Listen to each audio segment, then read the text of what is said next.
Misteri jasad pria di dalam toren air milik seorang warga di kawasan Pondok Aren, Tangerang Selatan, Banten terungkap. Korban Deka merupakan tetangga pemilik toren. Korban tewas akibat kehabisan nafas saat bersembunyi di dalam toren air guna menghindari penggerebekan polisi. Dari hasil penyelidikan polisi, Devi juga masuk dalam daftar pencarian dalam kasus peredaran narkotika jenis sabu.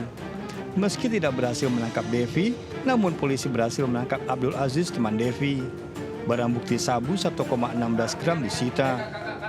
Barang, karena kita ada ke sana, turun ke sana, tim Osnal melakukan atas keterangan dari yang bersangkutan, dapat barang dari mana dan di mana, kita langsung sasar di situ. Namun orang tua Devi merasa janggal dengan kematian anaknya. Apa sih kayak ada dicekik sama kayak ada ini. Oh iya. Dari pagi nggak pulang-pulang. Oh gitu. Bu, Kakak melihat kondisi jasad adanya tuh ada bekas cekikan gitu. Kan tadi kan telepon, udah pulang aja biar enggak ada bukan. Sebelum terungkap, warga sempat mencium aroma tak sedap saat menggunakan air untuk berbagai keperluan seperti berwudu. Pemilik toren sempat menduga penampungan airnya tercemar oleh bangkai cicak. Dari Tangerang Selatan, Banten, Nunung Purnomo melaporkan.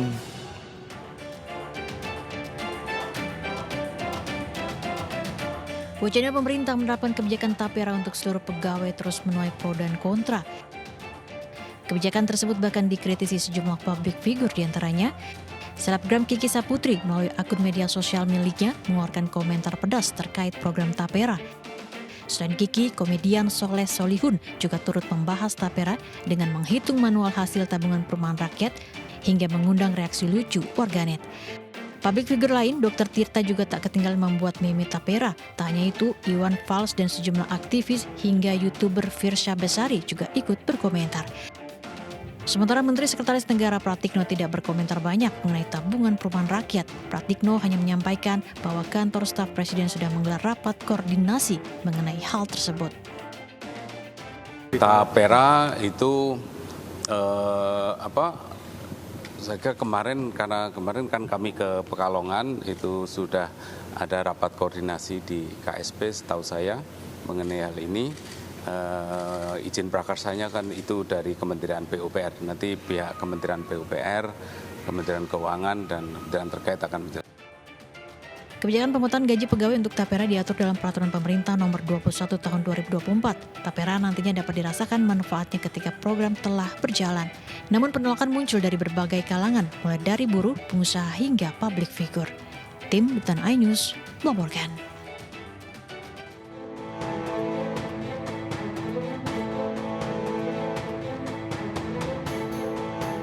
PKS telah menyampaikan dukungan untuk Anies Baswedan maju menjadi calon gubernur pada Pilgub DKI Jakarta 2024. Hal senada juga diungkapkan sebelumnya oleh Partai Nasdem yang juga ingin mengusung Anies. Sementara PKB masih mempertimbangkan apakah akan kembali mendukung Anies dalam kontestasi. Sementara itu, Partai Demokrat mempertimbangkan nama publik figur Raffi Ahmad untuk maju di Pilkada Jakarta.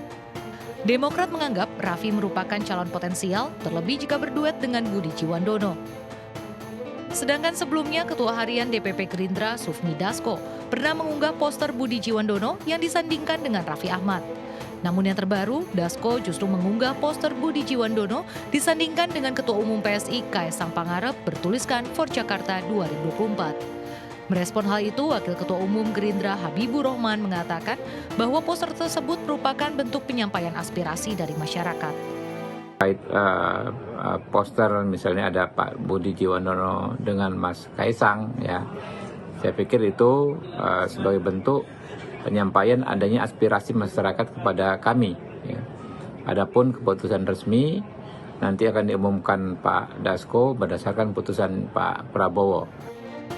Namun hingga kini, Gerindra belum juga pastikan putuskan calon yang akan diusung. Dari Jakarta, Tim Liputan iNews melaporkan.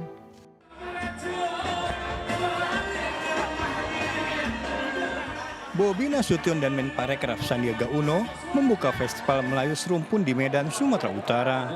Meski masih menunggu mekanisme partai, namun Sandiaga yang juga Bapilu Partai Ka'bah mendukung penuh Bobi Nasution sebagai bakal calon Sumatera Utara.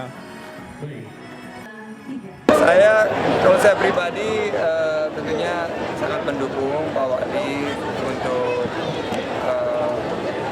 akhirnya ke depannya lebih baik. Tapi kalau untuk partai, saya rasa nanti akan ada mekanismenya. Pembicaraannya juga sudah dimulai. Mudah-mudahan semuanya bisa membawa kepemimpinan yang lebih baik. Sebuah lembaga survei mencatat popularitas menantu Joko Widodo tersebut mencapai 21,4%, disusul mantan Gubernur Sumatera Utara Edi Rahmayadi yang mencapai 13,7%. Sementara elektabilitas Bobi mencapai 35,2%, disusul Edi Rahmayadi yang mencapai 23,1%. Dari Medan, Sumatera Utara, Ahmad Ridho Nasution melaporkan.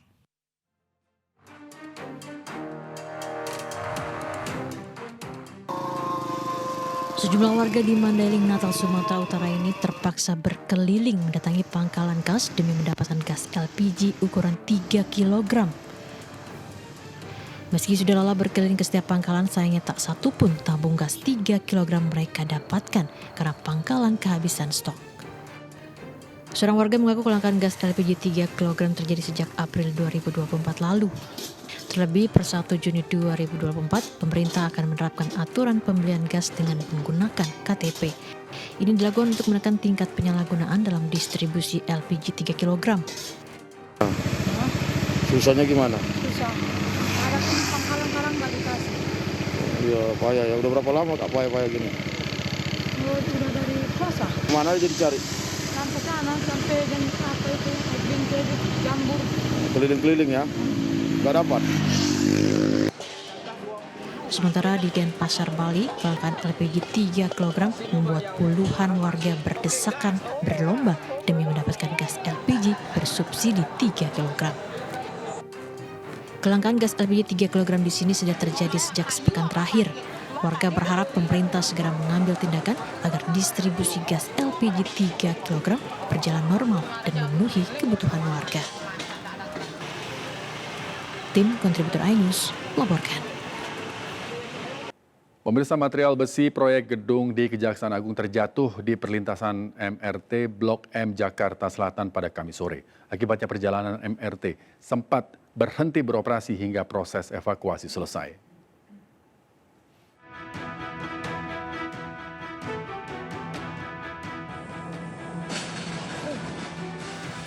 Video amatir ini merekam detik-detik tali baja atau seling terputus.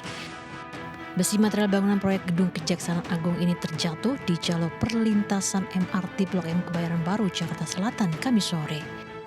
Akibatnya satu perlintasan MRT terganggu dan membuat kereta yang hendak melintas tertahan. Menurut petugas proyek, material besi yang sedang diangkut menggunakan kren tiba-tiba goyang hingga masuk ke jalur perlintasan MRT. Diduga material besi tersebut terjatuh akibat kencangnya angin di kawasan tersebut. Ini gara-gara apa nih? Mungkin mungkin arahannya paling. Arahannya nggak tepat. Nggak tepat mungkin turun ke sono. Ini kena angin mungkin. Oh, materialnya itu apa sih? Besi ya? Besi. Meski tak ada korban jiwa, penumpukan penumpang MRT sempat terjadi di depan pintu masuk MRT Istora Mandiri di kawasan Sudirman, Jakarta Selatan. Ada gangguan. Oh, berarti ada gangguan di sebelah mana, Mas? Di dekat Kejagung tadi nggak usah ada runtuhan dari material. Sementara petugas MRT dan proyek pembangunan gedung Kejagung langsung mengevakuasi material besi yang berada di perlintasan. Dari Jakarta, tim liputan iNews melaporkan. Mencicil tunggakan pajak dari total 250 miliar rupiah, Pemkot Medan batal merobohkan Mall Center Point. Padahal sebelumnya sejumlah alat berat sudah disiagakan di depan mal untuk proses perobohan bangunan. Pemerintah Kota Medan melalui Dinas Sumber Daya Air Bina Marga Bina Konstruksi atau SDA BMBK sudah menyiagakan sejumlah alat berat tepat di depan Mall Center Point Medan. Berdasarkan tenggat waktu pembayaran tunggakan pajak, Pemkot Medan memberikan waktu pihak pengelola mal sampai dengan 30 Mei 2024. Namun rencana pembongkaran salah satu mal terbesar di Kota Medan ini dibatalkan karena akhirnya pihak pengelola mal sudah membayarkan sebesar 107 miliar rupiah dari total tunggakan 250 miliar. Wali Kota Medan, Bobi Nasution menyebut pihaknya akan menunda pembongkaran karena adanya itikat baik pengelola untuk mencicil. Tadi sudah masuk ke Kas Pemko di sore hari tadi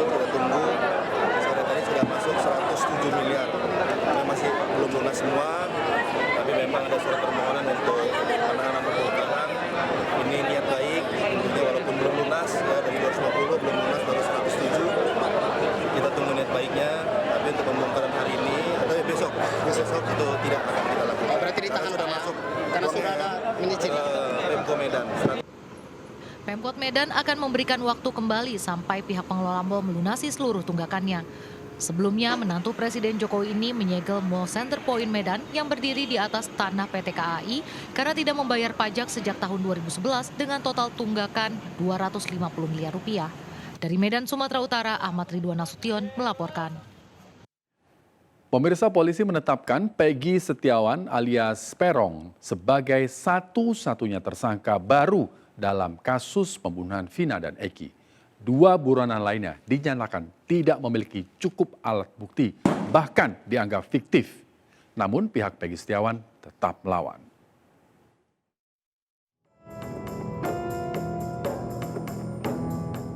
Peggy Setiawan alias Peron melawan. Kuasa hukum Peggy terus menelisik bukti-bukti baru untuk membebaskan kliennya. Salah satu bukti yang ditemukan adalah catatan pembayaran gaji Peggy pada Agustus 2016 saat bekerja sebagai buruh bangunan. Kurun waktu yang sama saat pembunuhan Vina dan Eki terjadi. Keluarga Peggy Setiawan dan kuasa hukum yakin kepolisian telah salah tangkap. Nah, pada tanggal 26 Agustus ya, 2016 ya, itu ada pembayaran. Ya, kemudian tanggal 2 September kan gajian kuli bangunan itu kan mingguan. Nah, itu jumlahnya itu di situ ada kaspon 5.300.000 untuk 8 orang. Nah, kemudian di tanggal 2 September ya, itu ada lagi 5.300.000. Artinya pekerjanya memang 8 orang. Kalau berkurang ya, itu enggak 5.300.000 lagi kasbonnya karena tanggal 2 September itu masih sama 5.300.000, berarti orangnya kulinya itu masih sama 8 orang termasuk Peggy Setiawan. Saya tidak pernah hidup. Saya mati.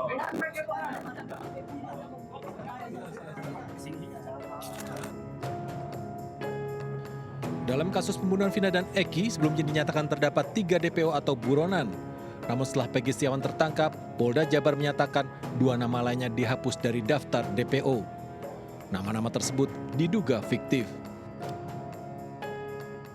Dan ketika kasus yang disampaikan oleh Dirkrim Polda Jabar bahwa tadinya DPO ada 3 menjadi 1, karena alat bukti yang mengarah kepada 2 orang ini sampai dengan saat ini masih belum mencukupi. Bahkan ada beberapa keterangan saksi yang menyampaikan itu adalah fiktif, nama fiktif. Kepolisian menyatakan hingga bukti-bukti baru atau informasi baru ditemukan, Peggy masih menjadi satu-satunya tersangka baru pelaku pembunuhan Vina dan Eki. Peggy Setiawan diyakini sebagai salah satu pelaku utama kasus ini dan terancam hukuman mati. Tim Liputan iNews melaporkan. Kasus pembunuhan Vina dan Eki mengundang perhatian Presiden Joko Widodo. Presiden telah meminta Kapolri untuk mengusut kasus ini hingga tuntas dan secara transparan. Tanyakan ke Kapolri. Saya sudah menyampaikan agar kasus itu betul-betul dikawal dan transparan, terbuka semuanya. Tidak ada yang perlu ditutup-tutupi. Kalau ada, ya.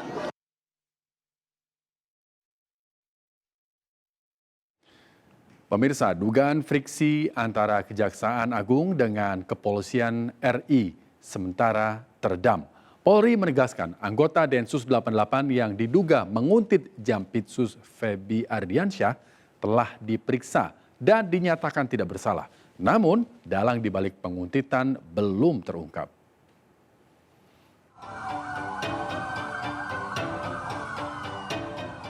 Rumor gesekan antara 2 institusi penegak hukum, Kejaksaan Agung dan Polri, mencuat ketika seorang anggota Densus 88 ditangkap karena diduga menguntit Jampitsus Feby Ardiansyah di kawasan Cipete, Jakarta Selatan, 19 Mei lalu.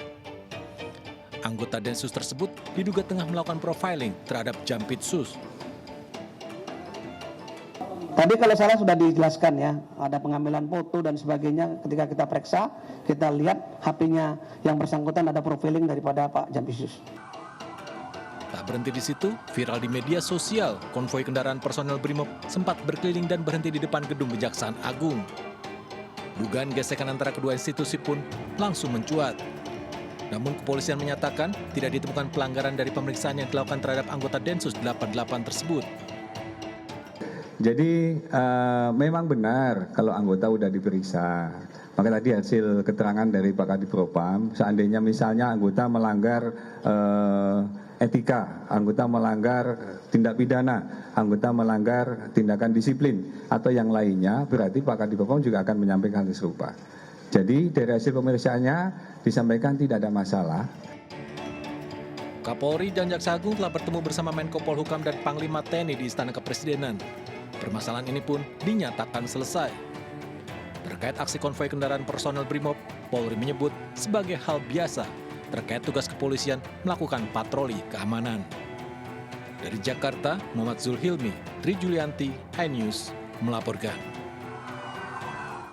Kejaksaan Agung mengancam akan melakukan jemput paksa terhadap Henry Lee, tersangka kasus dugaan korupsi tata niaga timah. Jika jemput paksa dilakukan, Henry Lee terancam ditahan. Kejaksaan Agung telah menetapkan pemilik maskapai Sriwijaya Air, Henry Lee, sebagai tersangka kasus dugaan korupsi tata niaga timah tahun 2015 hingga 2022. Namun dari 2 kali panggilan pemeriksaan dilayangkan, Henry Lee tak kunjung menampakkan batang hidungnya. Hingga saat ini Henry Lee belum ditahan karena belum memenuhi panggilan pemeriksaan dari jaksa penyidik. Henry Lee adalah beneficiary ownership atau pemilik manfaat PT Tinindo Internusa PT Tin Smelter Timah di Bangka. Dalam kasus ini, Kejaksaan Agung mengungkap jumlah terbaru kerugian negara mencapai 300 triliun rupiah. Sudah melayangkan panggilan 2 kali. Ya, mengenai kondisi yang bersangkutan kami belum tahu. Ya, biasanya menurut aturan, ya, 2 kali kita melakukan satu pemanggilan mereka tidak hadir, kita bisa mendatangi yang bersangkutan atau kita menjemput yang bersangkutan. Nanti apakah dari Henry Lee sendiri ini ada pelaku baru lagi? Belum, sampai saat ini sudah 22 orang kita tetapkan sebagai tersangka di perkara ini. Ya. Bahkan kemarin tadi malam kita tetapkan 1 orang tersangka sebagai penambahan dari kasus ini. Dan kasus ini masih terus berkembang, kita lihat aja ke depan. Partai Perindo secara resmi mendukung pasangan Domingus Mandacan dan Muhammad Lakotani Sirua untuk maju di pemilihan gubernur dan wakil gubernur Papua Barat 2024. Pasangan tersebut dinilai memiliki kesamaan komitmen dalam membangun kesejahteraan dan kemajuan di tanah Papua Barat.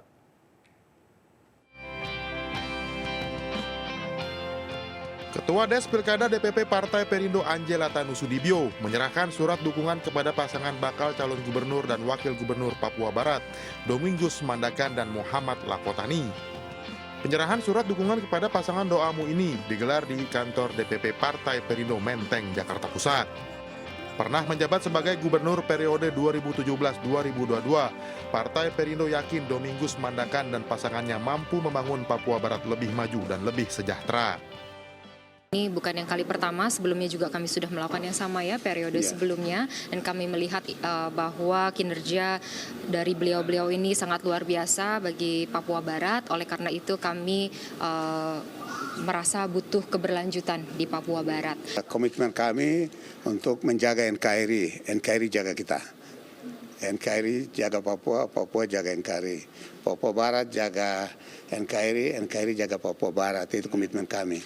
Dan komitmen kedua adalah menjaga toleransi, kerukunan, kebersamaan antara semua suku, agama, ras, adat, budaya, dan etnis.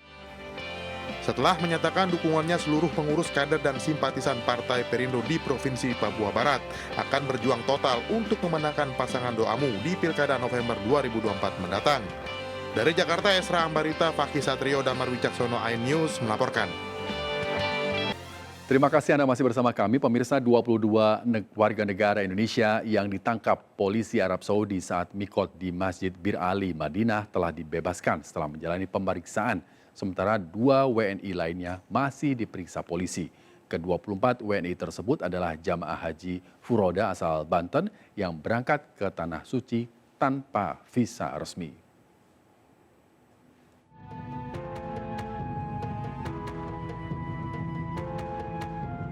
22 warga negara Indonesia yang ditangkap polisi Kerajaan Arab Saudi saat mikot di Masjid Bir Ali, Madinah telah dibebaskan setelah dilakukan pemeriksaan.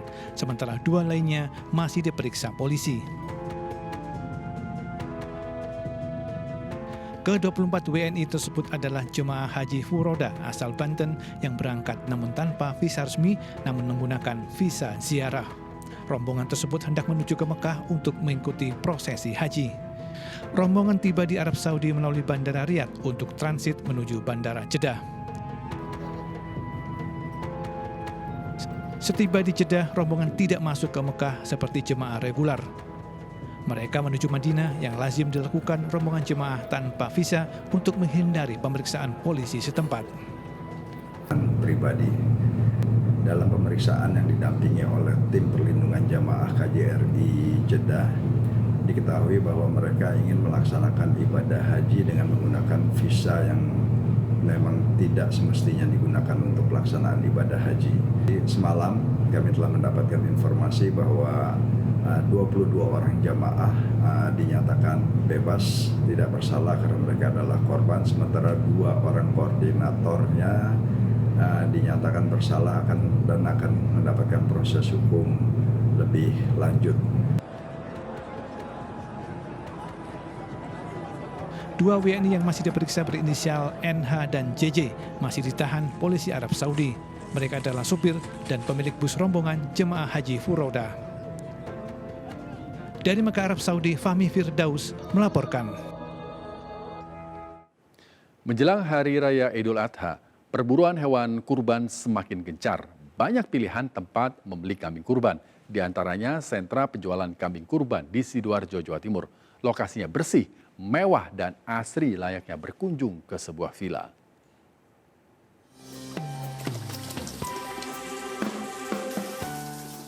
Bersih dan mewah, itulah yang terbersit ketika mengunjungi sentra penjualan hewan kurban di kawasan Prambon, Sidoarjo, Jawa Timur. Tempat yang dikenal sebagai Plaza Kambing Kurban ini memang jauh dari kesan kumuh dan kotor. Plaza Kambing Kurban ini memang berbeda. Selain tempatnya asri ala sebuah villa, kambing kurban yang dijual juga dijamin kesehatannya dan tidak berbau. Tak heran, setiap menjelang Hari Raya Idul Adha, tempat ini selalu ramai dikunjungi pembeli hewan kurban dari berbagai daerah. Karena tempatnya yang bersih, kami yang gemuk juga harganya terjangkau.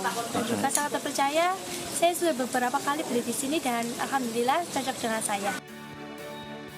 Kambing kurban yang dijual diberi pakan khusus, olahan sendiri sehingga tidak berbau dan lebih sehat. Untuk menarik pembeli, pengelola Plaza Kambing Kurban juga menyediakan sejumlah hadiah menarik. Hadiah-hadiah tersebut digantung di dalam kandang kambing. Untuk saat ini, dari tahun kemarin sih sebenarnya kita kasih hadiah gitu, surprise gitu. Jadi setiap pembelian kambing kita kasih kupon undian berhadiah. Nah sekarang itu lebih banyak hadiahnya. Harga kambing kurban di sini bervariatif mulai dari 2,5 juta hingga 7 juta rupiah.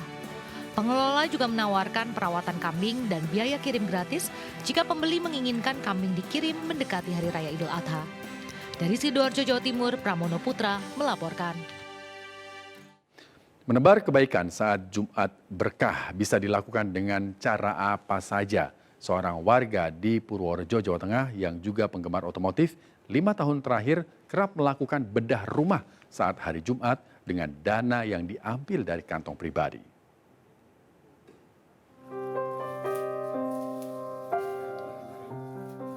Sebuah rumah yang sudah tidak layak huni di kawasan Gebang, Purworejo, Jawa Tengah telah lebih dari 10 tahun tidak memiliki atap.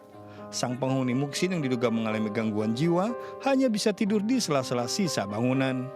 Sejumlah material pun didatangkan agar rumah milik muksin ini segera bisa diperbaiki atapnya dan kembali bisa ditempati. Berinisiasi kemudian duet dengan pihak kepolisian yang insya Allah akan membantu penanganan atau rehabilitasi rumah. Bagi Harjanto, upaya memperbaiki rumah-rumah yang sudah tidak layak huni telah dilakukannya sejak 5 tahun terakhir dan sebagian besar dilakukan pada hari Jumat. Biaya aksi sosial Haryanto, bapak 3 anak ini, diambil dari dana pribadi yang merupakan sisa keuntungan sebagai pemilik bengkel mobil off-road. Kesempatan bagi kita untuk untuk berbuat kebaikan. Jadi ini mungkin terlewatkan oleh pemerintah. Kita tidak menyalahkan pemerintah, tapi ini adalah kesempatan untuk kita berbuat baik. Ini nanti kita akan koordinasikan dengan Polres. Saya sudah koordinasi dengan Kapolres. Nanti dalam rangka hari ulang tahun Bayangkara ini rumah ini akan kita jadikan yang lebih layak. Saat ini sejumlah pihak mulai berpartisipasi dengan aksi bedah rumah yang dilakukan oleh Haryanto. Dari Purworejo, Jawa Tengah, Johartoyo melaporkan. Menteri Pariwisata dan Ekonomi Kreatif Sandiaga Salahuddin Uno mendorong pariwisata hijau. Sandiaga juga mendorong percepatan finalisasi pembukaan 3 penerbangan luar negeri saat kunjungan kerja di daerah pariwisata super prioritas Labuan Bajo, Kabupaten Manggarai Barat, Nusa Tenggara Timur.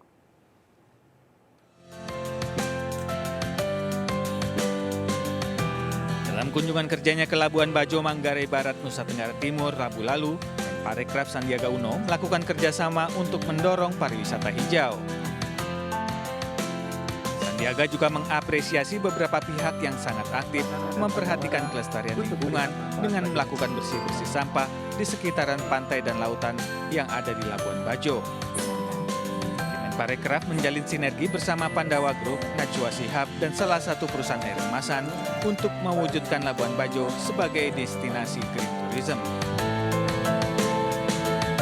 Apresiasi kerjasama ini dan harapannya pariwisata hijau ini akan terus berlangsung dan berkelanjutan untuk menjaga kelestarian alam kita dan berdampak positif kepada kesejahteraan masyarakat kita.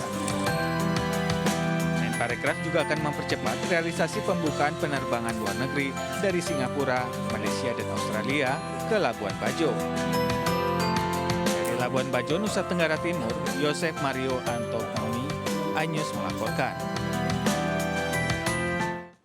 Pemirsa, seorang pedagang kaki lima di Lamongan, Jawa Timur menyajikan kuliner bekicot dengan cita rasa yang gurih dan lezat di lidah. Diracik dengan bumbu rempah-rempah yang pas, membuat kuliner yang hanya ada di malam hari ini menjadi buruan warga yang penasaran dengan daging bekicot sawah.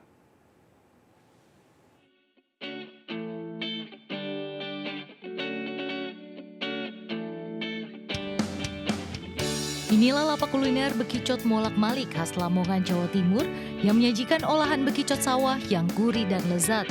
Di tempat ini, para pelanggan akan disajikan dengan 2 menu andalan, yakni rica-rica bekicot dan bekicot goreng. Bekicot yang diolah dengan bumbu rempah-rempah yang pas membuat sensasi gurih dan lezatnya menjadi buruan warga yang penasaran dengan cita rasanya. Dengan harga yang serba Rp10.000, akan semakin nikmat jika disantap dengan nasi putih hangat. Rasanya sih enak sih, untuk bumbunya juga pas kalau di sini nggak terlalu pedis, nggak terlalu asin juga. Harganya terjangkau sama nasinya juga 15.000. Dalam sehari daging bekicot bisa habis 10 hingga 25 kg. Buka mulai pukul 4 sore hingga pukul 1 dini hari, pembeli kebanyakan datang dari Lamongan dan Bojonegoro. Sehari bisa sampai 10 kilo. Kalau kemarin kan ada ini ya, ada keramaian ini 15 sampai 25. Rica-rica, goreng, terus kita juga ada menu lain. Kan kadang ada yang nggak suka kayak bekicot itu, ada kayak kepala, ceker, sayap. Bagi Anda yang penasaran dengan olahan bekicot, tak ada salahnya untuk mencicipinya langsung ke tempatnya yang berada di Jalan Basuki Rahmat, Kota Lamongan. Dari Lamongan, Jawa Timur, Abdul Wahid melaporkan. Di hari ulang tahun ke-24, MNC Asset Management bersama MNC Peduli berbagi dengan 2 rumah singgah di Jakarta Pusat.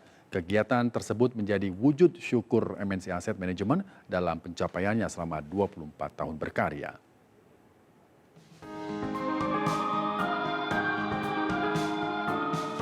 Digelar di MNC Bank Tower, Jakarta, MNC Asset Management bersama MNC Peduli berbagi dan menggelar bakti sosial.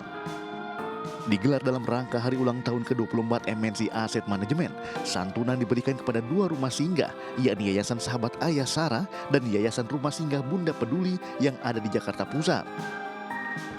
Kedua rumah singgah ini berperan penting dalam membantu para pejuang kanker yang sedang menjalani pengobatan dan perawatan.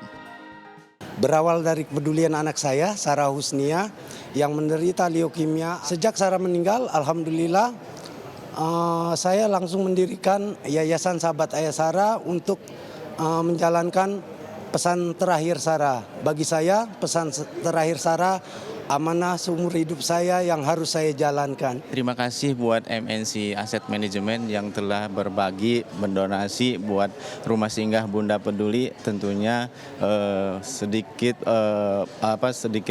besarnya bantuan itu sangat bermanfaat bagi Rumah Singgah Bunda Peduli. Kami memberikan santunan kepada teman-teman dan kita kerjasama dengan teman-teman di MNC Peduli.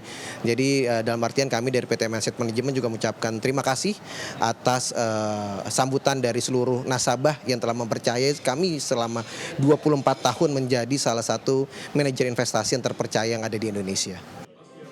Di usia 24 tahun ini, MNC Asset Management terus mengembangkan aplikasi Motion Funds yang memudahkan nasabah untuk subscription, sweeping, dan random redemption. Dari Jakarta, Heru Triyunarto, iNews melaporkan.